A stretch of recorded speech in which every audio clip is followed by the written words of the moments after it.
3 राज्यों में जो चुनाव हुआ है उसके पोल ऑफ एग्जिट पोल्स की हम बात कर रहे हैं। मेघालय और नागालैंड विधानसभा के लिए हमने देखा कि कल वोटिंग हुई और इसके पहले 16 तारीख को त्रिपुरा में वोट पड़े थे और इन सभी के नतीजे आएंगे 2 मार्च को।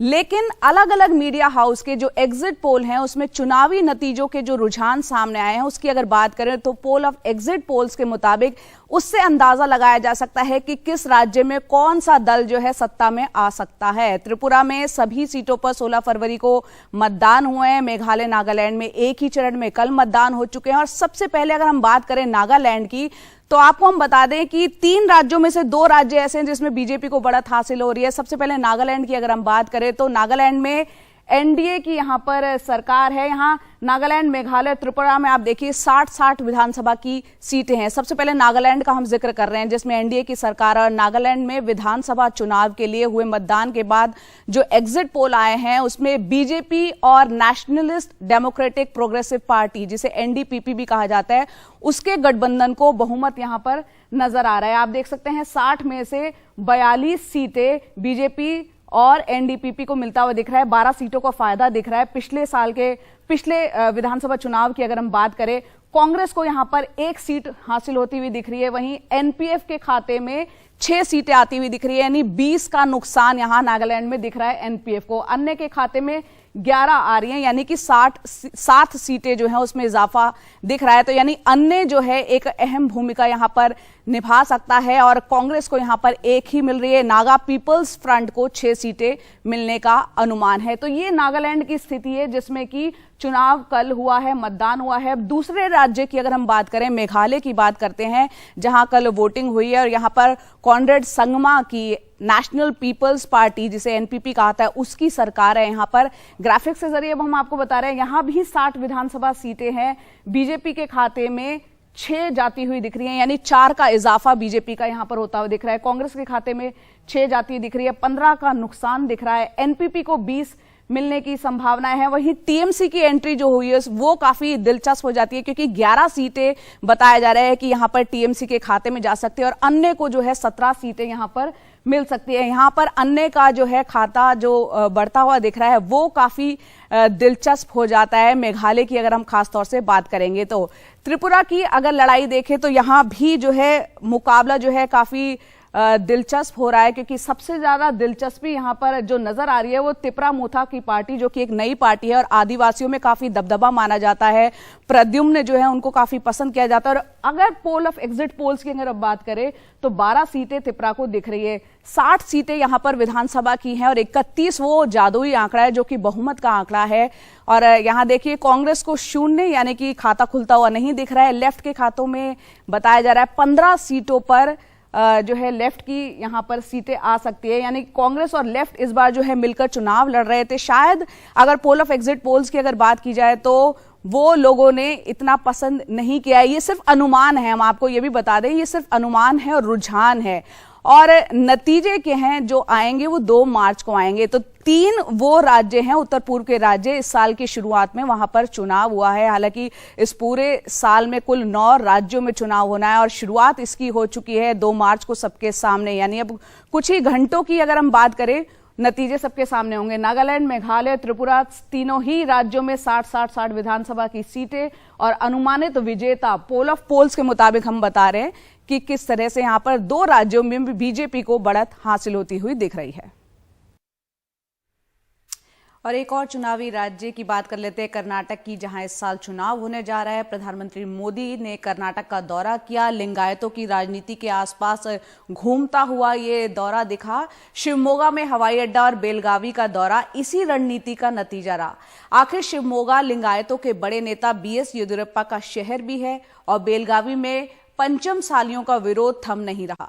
ये लिंगायतों की ही उपजाति है और इनकी अगुवाई बीजेपी के ही वरिष्ठ लिंगायत नेता बसवनगौड़ पाटिल यत्नाल कर रहे हैं। अप्रैल के बाद राज्य में चुनाव कभी भी हो सकते हैं।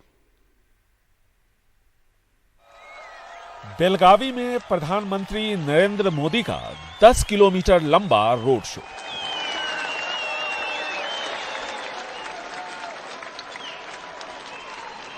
और फिर जनसभा। यहां विधानसभा की 18 सीटें हैं जिनमें से 13 बीजेपी के पास है। बेलगावी और आसपास के उत्तर कर्नाटक के इलाके लिंगायतों का गढ़ है, जो पिछले तकरीबन 3 दशकों से बीजेपी के साथ है। यहीं से प्रधानमंत्री ने किसानों को 16,000 करोड़ रुपए की पीएम किसान योजना की 13वीं किस्त भी जारी की। इतिहास गवाह है कि कांग्रेस परिवार के आगे एस निजलिंगप्पा और वीरेंद्र पाटिल जी जैसे नेताओं का अपमान कैसा किया गया था, हर कर्नाटक के लोग जानते हैं। लेकिन लिंगायतों की सबसे बड़ी उपजाति पंचमसाली का विद्रोह बीजेपी की नींद उड़ाने के लिए काफी है। विधानसभा के शीतकालीन सत्र के दौरान बेलगावी में ही पंचमसाली लिंगायतों ने विरोध प्रदर्शन किया। वे लिंगायतों के लिए 2A कैटेगरी में आरक्षण की मांग कर रहे हैं। किसी तरह समझा बुझाकर मामला निपटाया गया।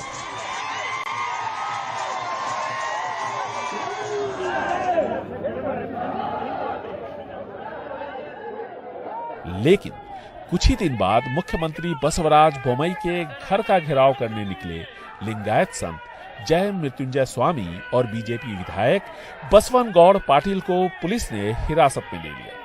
तकरीबन 65% आबादी वाले पंचमसाली लिंगायतों का विरोध अब भी जारी है। ऐसे में बीजेपी बेलगावी और आसपास के इलाकों में लिंगायतों को रिझाने में लगी है। ज्यादातर पंचमसाली लोग खेती बाड़ी और ग्रामीण उद्योग से जुड़े हैं।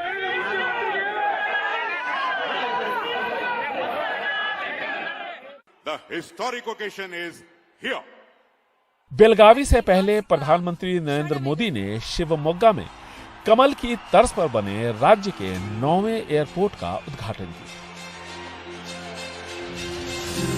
The entire population of Malnad will be benefited by this airport. अगर आपके पास मोबाइल फोन है तो मोबाइल फोन निकाल करके उसकी फ्लैश लाइट शुरू करिए और येडियुरप्पा जी का सम्मान कीजिए। येडियुरप्पा जी के सम्मान में सब लोग हरेक के मोबाइल पर फ्लैश लाइट चलना चाहिए, येडियुरप्पा जी के सम्मान में चलना चाहिए। 50-60 साल का सार्वजनिक जीवन, अपनी पूरी जवानी एक विचार के लिए खपा दी है। हर कोई अपने मोबाइल फोन का फ्लैश लाइट चालू करके आदरणीय येदियुरप्पा जी का सम्मान करे। येदियुरप्पा जी ने अभी पिछले हफ्ते कर्नाटका असेंबली में जो भाषण दिया है वो सार्वजनिक जीवन जीने वाले प्रत्येक व्यक्ति के लिए प्रेरणा है। लिंगायत हमेशा अपने समाज के सबसे बड़े नेता के साथ खड़े दिखते हैं। सबसे पहले कांग्रेस के वरिष्ठ नेता निजलिंगप्पा के साथ वो खड़े दिखे। जब निजलिंगप्पा का मुंह कांग्रेस से भंग हुआ तो निजलिंगप्पा के कहने पर लिंगायतों ने जनता परिवार के ब्राह्मण नेता रामकृष्ण हेगड़े का साथ दिया। रामकृष्ण हेगड़े के बाद एक बार फिर लिंगायतों ने कांग्रेस के वीरेंद्र पाटिल का समर्थन किया। वीरेंद्र पाटिल का मुंह जब कांग्रेस से भंग हुआ तो लिंगायतों ने जनता परिवार के जेएच पटेल को समर्थन दिया और जेएच पटेल के बाद बीएस येदियुरप्पा। येदियुरप्पा अब चुनावी राजनीति से दूर होने का फैसला कर चुके हैं। ऐसे में लिंगायत समाज उनका विकल्प तलाश रहा है और बीजेपी की चुनौती लिंगायतों पर अपनी पकड़ बनाए रखने की है। बेंगलुरु से कैमरामैन गोविंद मूर्ति के साथ निहाल किदवई, एनडीटीवी इंडिया। और महाराष्ट्र की सियासत की बात कर लेते हैं, जहां मुख्यमंत्री एकनाथ शिंदे ने विधान परिषद में शिवसेना का नया चीफ विप नियुक्त किया है। उन्होंने इस बारे में डिप्टी स्पीकर नीलम गोरहे को चिट्ठी लिखी है, जिसमें कि बताया गया है शिवसेना विधायक दल की बैठक में बिप्लब गोपी किशन बाजोरिया को शिवसेना का चीफ विप के रूप में चुना गया है। शिवसेना शिंदे गुट की ओर से ये विधानसभा के बाद अब विधान परिषद में पकड़ अपनी मजबूत करने से जुड़ी एक बड़ी कवायद के तौर पर देखा जा रहा है। माना जा रहा है कि अब उद्धव गुट के सामने नया संकट खड़ा हो गया है, क्योंकि विधान परिषद में अब उद्धव कैंप के एमएलसी को भी चीफ व्हिप का पालन करना होगा और उद्धव ठाकरे जो हैं खुद वो विधान परिषद के सदस्य हैं।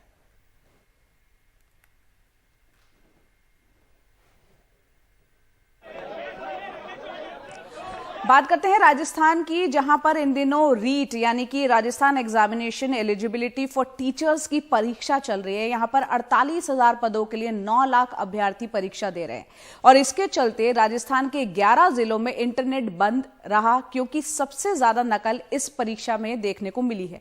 इसके पहले 2 बार इसके पेपर लीक भी हो चुके हैं। सोमवार को पेपर लीक के मुख्य सरगना भूपेंद्र सारण को उदयपुर के कोर्ट में पेश किया गया।